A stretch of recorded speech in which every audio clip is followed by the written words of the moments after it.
Last day of Culture Collision. Last time that I have to make this walk, but it's not a bad thing. I would probably rather make this walk a couple more times than go home now. The show's been really fun. It's been really successful. The one thing I haven't been able to take away yet is a card that I'm excited about. I've bought a couple cards, but they're mainly for flipping. I'm not excited about those. I want to take home a nice card for my PC. And today I've only got 2 hours. So I've got to, because my flight leaves at 4, I'm going to be at the airport around 2. Going into the show at 10, I'm probably going to pack up at noon. So I got an hour to do a little bit of sales and an hour to get a deal closed for one of the cards that I want.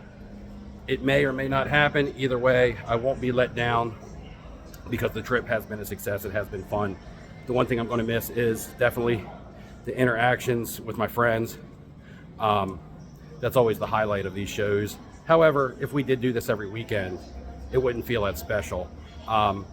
One thing, Dustin, every single morning at 7 a.m., texting to come to our room so he can charge his phone for some reason and waking us up.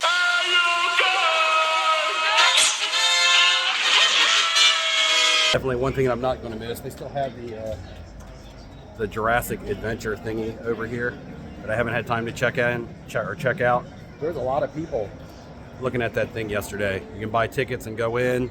It was packed with parents and kids. So it must be a pretty neat thing, probably educational. If only there was more time, right? Everybody can say that. You can say that about anything in life, if only there was more time. But let's go in here and enjoy the rest of the show for what it's worth. And, value every minute of it. We got my man Charlie in the background here. He's in the middle of a trade-up challenge. Yeah, I'm trying to trade up to a $300 Aiden Hutchinson. Trading up to a $300 Aiden Hutchinson. What was your starting point? It was a $1. It was a $1. So he's trying to go from a $1 card to a $300 card. He stopped by with the Mike Trout eliminations. He said that he would like $5 for this. And you know what? I'm going to buy it. I don't know what it's worth, but it's a cool looking Mike Trout card. And we're going to get $5 for Charlie for his trade up challenge, man. Good luck. Thanks. Probably taking my last stroll around and doing a little stroll, sit back down at the table for like 30 minutes or so to start packing up. You can see over my left shoulder to your right where there's tables, a whole row of tables that are absolutely empty. So some vendors may not be here. It is almost 11:30, so the show started at 10. So a lot of vendors may have cleared out early. So yeah, I don't know what it's going to be like in here today. Hopefully the tables that had the cards that I was interested in are still here. I haven't gone and checked yet. If you watch my video and I had to make a decision between a Joe Montana and Jackie Robinson card in my video from yesterday, the decision's been made for me. I just went back to the table with the Joe Montana, and as I approached, there's a guy right there making a deal for it. I almost stepped in, and they were buying like 3 cards, and they were coin flipping, so the guy was getting it cheaper than the 1,600 tag on it. And I almost stepped in and was like, hey man, I'll give you but I didn't want to be that bad etiquette, but I was going to be like, hey, I'll give you full asking price for it. That 1,600 is fair. But that would have been super bad etiquette on my part. I'm not going to do that. Somebody else got a really good deal on a card that I wanted, and I'll just make my way around and try to find something else. And if I can't get the Jackie Robinson to the price that I want to get it at, then I may leave here empty-handed, but you know what? I will be leaving with cash. So that is always a bonus. So the Nick Saban auto that I bought on day 1 of the show for $500, I just flipped it for $700, made a quick $200 profit. I could have probably got more. I priced it to sell just because I wasn't trying to be greedy. Now I'm taking a handful of slabs over to one of the dealers here that also dabbles in pop culture cards. I'm not getting a lot of traffic at my booth today, and I don't have a lot of time. I would like to sell this stuff before I could go. So I'm going to walk the floor with it. So even though I'm a dealer here, I'm going to walk the floor and try to make some sales now, since I don't have much time left, and because again, traffic in my area is rather thin.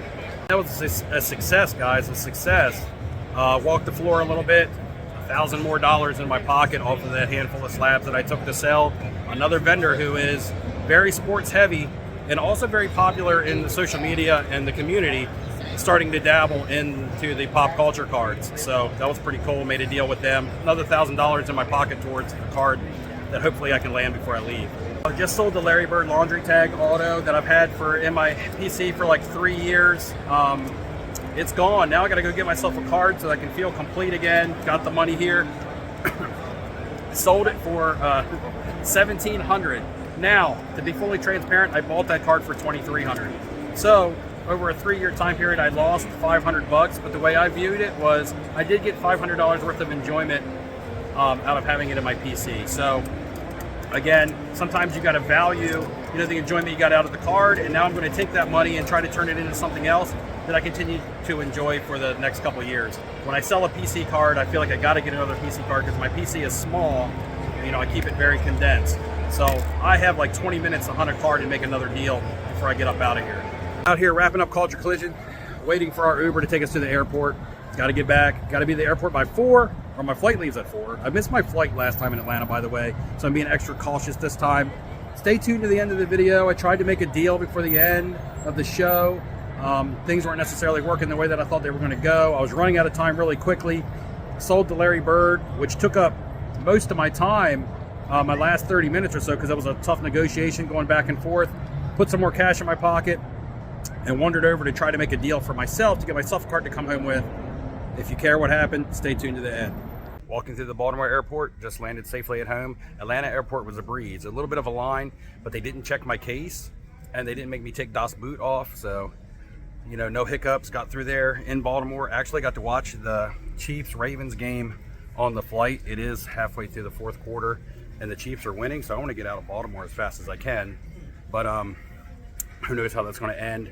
The card in question, what did I buy at the show, has been uploaded to Instagram. So if you do follow me on Instagram, you already know, and that's a good way to sometimes see the things before I am able to get out a video on YouTube. So if you don't follow me, head over there. If you do, thanks. I'm gonna hop in the car, get myself home, get some rest. I wanna see my family, I wanna see my dog, and I will wrap up the video from home. Who is it? Who's so happy to see me? Who's so happy to see me? I'm home.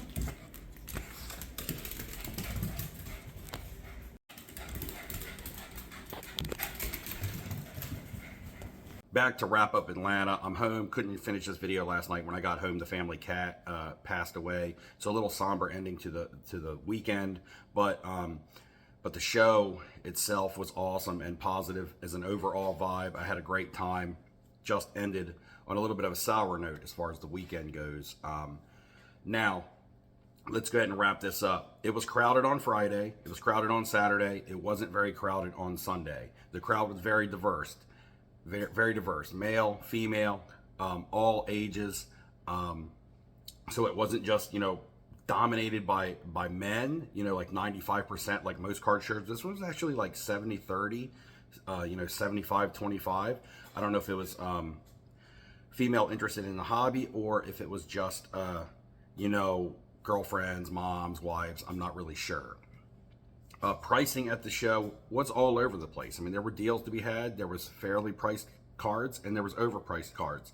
I will say a majority of the overpriced cards are cards that are down. And it tends to be that people are into these cards for a certain price. The cards have really dropped off and don't want to cut ties and take big losses. So they're either overpricing, hoping someone will buy and get them, out from under being pinned from a card, or they just don't want to sell in hopes of a rebound. I'm not really sure because I'm not the seller of those cards. I can say if you had different type stuff like pop culture, if you were fairly priced, your cards were moving. I had success selling. I had different cards and I was priced to sell. And other people who had sports cards that were priced to sell were selling. Cards were changing hands. They were changing via trade. They were changing via cash or buying. So it was a strong show from what I could see from transactions. There was also a very big variety in the room. Like I said, I had pop culture cards. Dustin had Stranger Things cards. And there was other type of, Hollywood and rock and roll cards, a whole booth of music cards. And it was spread out, few and far between, but there was more of it than I've seen at any other show. There was also a lot of Pokemon at this show. Good selection of Pokemon. So if you're a Pokemon collector, even though this is Culture Collision and you would think that it's going to be mostly sports, there was a very good range of Pokemon there, and I'm not really familiar with it, but I saw a lot of it also selling and a lot of interest in it. Also, vintage, it was a little on the light side. All right, I'm used to going to the Philly show, which is very vintage heavy, probably like 60, 40, 70, 30 vintage. This show was very vintage light. There were tables with vintage. It wasn't like there was none at all, but you had to actually search for the vintage. Instead of just walking by tables and be like, vintage, vintage, vintage, it was like, man, where's the vintage tables at? And you could find some. And, it was all sports. It was baseball, football, hardly no basketball vintage, which you don't see that much anyway. But yeah, not a very heavy vintage show if that is your thing. Also a very high energy atmosphere. There was a basketball court that people could play on. There was a basketball tournament held there, I think a 3-point contest. There was a DJ in one corner playing music throughout the entire show, which you could hear. If you were closer to the front where my table was, it wasn't so loud, so it was cool to have the back music in the background. But as you got to the back of the show, like where I was a couple years ago, just like a couple years ago, the music was a little bit louder. So but it did have a good vibe. It felt modern. The music was upbeat and good tempo and not old stuff. So it just kept a good energy to the show. There were multiple busy trade nights, as you saw throughout. One at Sports Card or Cards headquarters, Cards HQ, which was really packed. And then every night after the show also in the hotel, which the hotel was connected to the convention center. So lots of people would just leave their rooms. They would conjugate in the lobby, and trade nights would ensue. So it was kind of like if you wanted to go to a trade night, there was always one to go to, and it wasn't far for you to get to it. You could walk right to it. All the people that I met in Atlanta outside the show were awesome to me. Every place that we went to eat, we had awesome service. Everyone was super friendly. All of our Uber drivers were super friendly. So the people of Atlanta were great. Didn't have any struggles at the airport or anything like that. Now, that's all the stuff off the top of my head that I can think about. To recap, if there is something that you want to know specific, ask below, and I'll do my best to answer anything or any questions you might have from the show. As I was running out of time to end the show, I had to land a card for myself. I did sell the Larry Bird laundry tag out of my personal collection, which really made me want to get a card before I left. And it also gave me a wider budget. I'll get into the numbers at the end.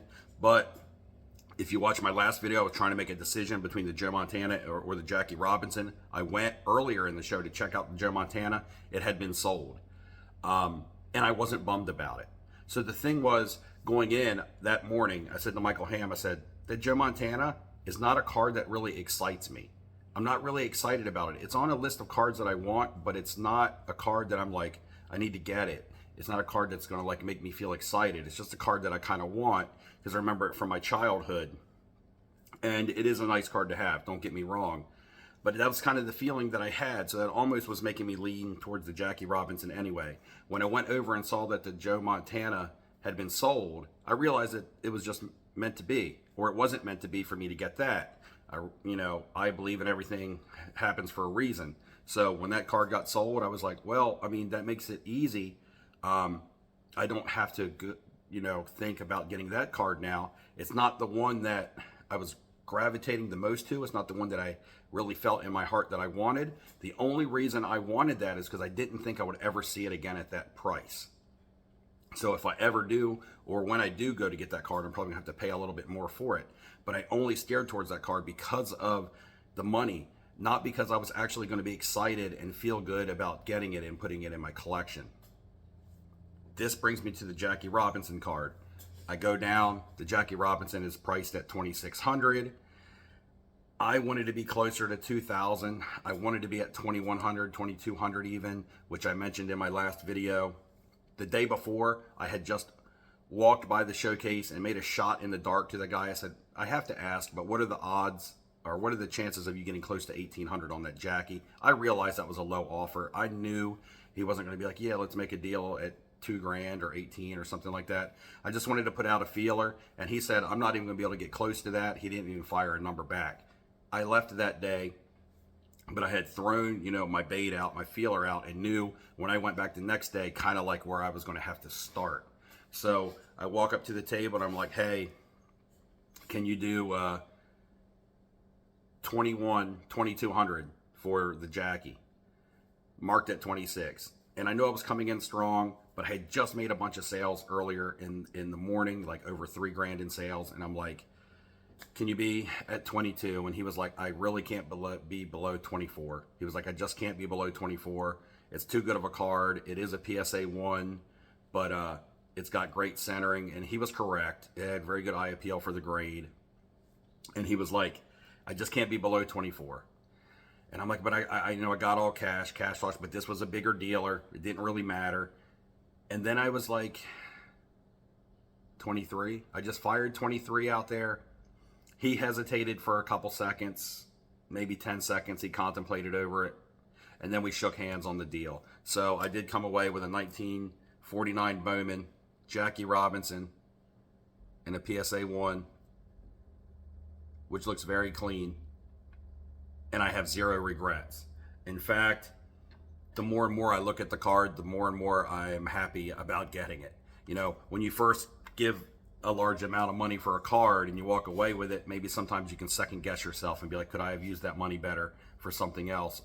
But, and maybe you could. Maybe some people, some people just aren't in a situation where they can pay out that type of money for a card. And, fortunately for me that I am, and I'm grateful for that. But I looked at it in the airport. I looked at it in the Uber ride. I looked at it on the airplane. I looked at it when I landed in Baltimore. I looked at it when I got in my car. I looked at it again when I got home and showed my wife and my daughter. And I'm looking at it now. And every time I look at it, I like the card even more. So just super pumped that I can say that I have this. This is like holding more than a sports card. It's like holding a piece of history. This is the type of card that when I have friends come over, I'll be like, hey man, check this card out. Because everybody knows who Jackie Robinson is. It's a conversation piece. It's a collectible. It's a great card. Not only that, I believe that it's also an investment. My final numbers for the show was I left home with $2,500. Okay? $2,500 cash.